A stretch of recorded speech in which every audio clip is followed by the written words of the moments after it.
load ng mga bisita. Dahil ngayon na hindi naman piyesta opisyal, balik na rin tayo. Ngayon po ako'y kumakain ng tinatawag na langos, no? At kami po ay nanggaling sa isang napakagandang palasyo at sana nga magkaroon tayo ng ganito mga museo. Although ang museum naman natin sa Pilipinas, in fairness, hindi naman po nahuhuli. No? Pero anyway, malamig po ang panahon dito, dos po ang temperature, pero siyempre, tuloy-tuloy po tayo dito sa ating The Spokes Hour. Anong pag-uusapan natin? Ako marami po. Unahin natin itong latest SWS survey na ang tiwala ng taong bayan kay Bangag ay negative 3. Tapos sa kayo nakakita ng tiwala ng taong bayan ay negative 3. Well, hindi naman po nakapagtataka yan kasi ayaw magpa-hair follicle test. Pero sinabi ng kanyang kapatid na talagang siya ay bangag. At syempre, dahil siya ay bangag, wala siya sa tamang pag-iisip para bigyan ng solusyon ng problema ng taong bayan. Kaya naman, walang tiwala ang taong bayan kay bangag. Ang tanong, gaano katagal pa ba siya mananatili sa pwesto na ang kanyang trust rating ay nasa negative 3 na? Hello, antayin mo ba hanggang maging negative 30 yan? At sa tingin ko, malapit na mangyari yan. Dahil tignan ninyo, nangako siya, marami raw siya ipakukulong dahil sa korupsyon. Ano, sino nakakulong? Diskaya. Diskaya na alam naman natin, naging instrumento lamang ng mga magnanakaw at pinangungunahan na yan ni Bangag mismo na sabi ni Zaldico ay nagpasok ng 100 billion na insertion at kung saan ang 25 billion, equivalent to 25% ng 100 billion ay dineliver niya. At wag natin kakalimutan ha, yung 100 billion niya sa 2025 budget, naulit muli ng 2026.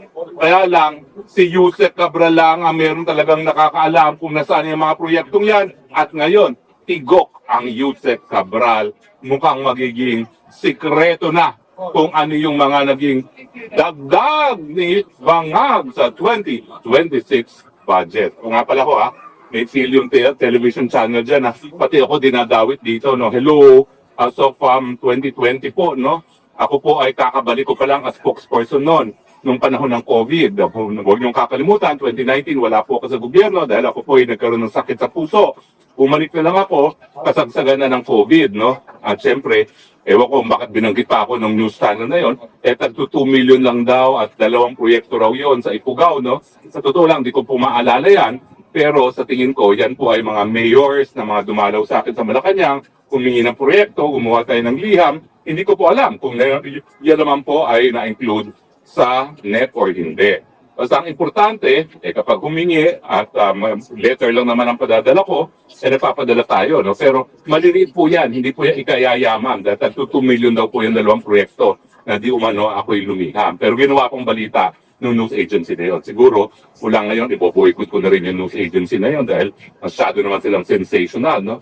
Bagamat, karangalan ko na sinama nila ako sa hanay ni VP Sara at saka ni Kong Pulong. Pero in any case, ano po ang trust rating naman ni VP Sara na talagang pilit nilang pinupukol at binabato ng putik? 31% positibo. Ibig sabihin, hindi po nagbabago ang tiwala ng taong bayan kay VP Sara mula pa nung siya ay naluklok sa pwesto bilang vice-presidente. Nako, alam niyo po, that is a feat. Kasi kita niyo naman, lahat na ng putik, pilit nilang ibinato kay VP Sara, effect pa rin. At siya pa rin ang pinagkakatiwalaan ng taong bayan. At siyempre, siya pa rin ang ihahalalang ng taong bayan kung ngayon ay magiging eleksyon na. Pero wag po tayo magpapagiging kampante ha. Ayon sa aking informante, talagang plano nila na pabagsakin si VP Sara. Kaya yung mga kasinungalingan ni Madriaga, yung pangalawa na namang impeachment complaint, lahat po yan. Gagamitin na naman nila ang kabanang bayan, yung 2026 budget para masigurado ma-impeach si VP Sara dahil, ang balita ko, ayaw ng mga bangag ng kalaban. Gaya na nangyari dyan sa Congressional District ng Tambaluslos na pinadisqualify ang kalaban. Hindi na sila lalaban. Ang gagawin na lang nila, tatanggalin nila ang nilang mga kalaban para forever. Marcos 2.0 ang tawag nila dyan. Marcos 2.0, Marcos forever na naman as second time around. Naku naman po mga kababayan, huwag na kayo pumayag ha. Dahil kung tayo magmamarcos 2.0, nakakahiya na po at saka baka wala ng Pilipinas. Mantakin nyo, magkakaroon tayo ng ASEAN chairmanship, pupunta rito, pati si Trump, sinong sasalubog? Isang babangag-bangag. Mahiya naman kayo, no? Bigyan nyo naman ang kahihiyan. At least siguraduhin natin na pag nagkaroon ng ASEAN, ang sasalubong sa mga bisita natin ay si VP Sara na sa tamang pag-iisip. Huwag naman yung babangag-bangag. Kaya kayo, tapos na ang Pasko, naintindihan ko, ayaw nyo ng gulo sa buhay nyo ng Pasko dahil isang beses, isang taon, nais nyong maging maligaya, pero nagkaroon na tayo ng ganyang pagkakataon, nagkaroon na tayo ng maligayang Pasko. Ngayon naman, siguraduhin natin ang manigong bagong taon sa pamamagitan ng mapayapang pagpapalit ng presidente mula sa isang presidenteng bangag sa isang presidente na nasa tamang pag-iisip. Pero tayo naman ay nag-uusap na. No? Pag-usapan na rin natin na ba yung Cabral Files na nasa kamay ni Congressman Leviste Legarda Leviste. Alam niyo, dalawa yung idol ko ngayon mga batang kongresista. Yan si Kong Biao Miao at saka si Kong Leviste. Alam niyo si Kong Leviste, nakilala ko talaga yan dahil kilala ko yung nanay niya. At saka alam niyo bang nag-fit in yan sa klasiko sa Constitutional 2 sa Bill of Rights sa UP Law. Kasi yung mga panahon na yon, nag-iisip siya kung siya ay magtutuloy sa law. Well, sa akin naman, miski hindi siya nagtuloy ng law, tama naman ang ginagawa niya ngayon. Ginagamit niya yung kanyang opisyal na pwesto sa gobyerno para isiwalat ang katotohanan. Kasama na kung paano nilang linalamon ang kaban ng bayan sa mga pamamagitan ng infrastructure projects. Eh siyempre, complete denial ngayon ng Vince Dizon, no?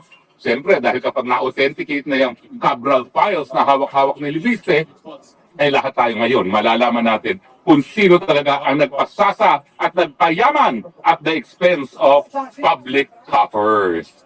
Pero sige lang, hayaan mo silang sirain ka ng sirain, hindi ka rin mapupukol, Congressman Leviste. Dahil in the first place, ikaw naman po ay bata, no? So malayo pang mararating mo. Kahit anong ipukol nila, eh ano ngayon? Batang-bata ka pa, malayo pa ang tatahakin mo. You can only go from good to better. Kaya manindigan ka lang at susuportahan ka ng taong bayan at hindi ako masusurpresa kung in a few years, siguro in 6 more years, eh baka ikaw na tumakbo ng senador, hindi na yung nanay. Dahil baka naman gusto magpahinga ng nanay niya, eh mabuti naman yung Tatak Legarda Leviste magpapatuloy sa pamamagitan nitong si Leandro. Huwag kang magpapaapekto sa kanilang pagpupukol sa iyo. Ituloy mo lang ang ginagawa mo dahil kapag nasa likod mo ang katotohanan, suportado ka ng taong bayan. At pag ikaw ay nanindigan laban sa korupsyon, talaga namang susuportahin ka at mamahalin ka ng taong bayan. Yan ang hindi alam ng mga matatandang mga politiko na sawang-sawa ng mga taong bayan, sinusukan na dahil sa kanilang mga pagnanakaw. So tuloy-tuloy ka lang, steady ka, suportado ka ng taong bayan, Kong Leandro Leviste, at isiwalat mo na kung anong nakasulat dyan sa Cabral Files. Because after all, sigurado ako, pinatay si Yusek Cabral dahil ayaw nilang isa publiko yaang Cabral Files.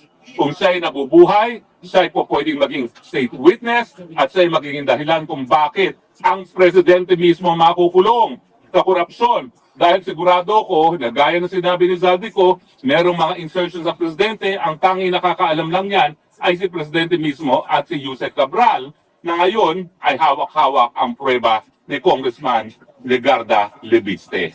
So steady ka lang, suportado ka namin dahil nais namin ang katotohanan, nais namin matigil ng korupsyon sa gobyerno, at alam namin may banta sa buhay mo, pero siyempre lahat naman ng mga tao na kinikilalang mga martir, kinikilalang mga bayani, talaga namang linagay sa abirya ang kanilang mga buhay at hindi ka magiging iba sa kanila, Congressman Legarda Leviste, dahil alam namin, tinataya mo ang buhay mo para sa katotohanan at para sa malinis na pamamalakad ng gobyerno. Pao kami sa iyo, saludo kami sa iyo at suportado ka namin. Mga kaibigan, welcome back to Spokes Hour matapos ang ating maikling pamamahinga para naman sa Pasuko. Pero ngayong natapos na ang kaligayahan ng Pasko, balik na tayo at kinakailangan concentrate na tayo sa pagbabago ng gobyerno. Hindi na po tayo makakatagal sa ganitong paghihirap na dinadanas ng taong bayan dahil ang presidente ay wala sa tamang pag-iisip. Siguro naman alam nyo na yan. Kaya palipasin nyo lang natin ang bagong taon at pagdating ng bagong taon 2026, tayo maglukluk na ng bagong presidente sa mga mapapayapang mga pamamaraan. Hindi po yung kasalanan. Yan po ay nasa ating saligang batas. Ang tawag ay people power. At pag hindi pa tayo ng people power, baka mabura na tayo sa mukha ng planetang Earth. Nagkakaintindihan ba ho tayo? Okay, tayo nagkaroon ng maligayang Pasko dahil isang beses isang taon. We give ourselves that to be merry during Christmas. Pero panahon na po para umakto sa 2026 dahil ang pinag-uusapan na natin ang kinabukasan nating lahat beyond 2026.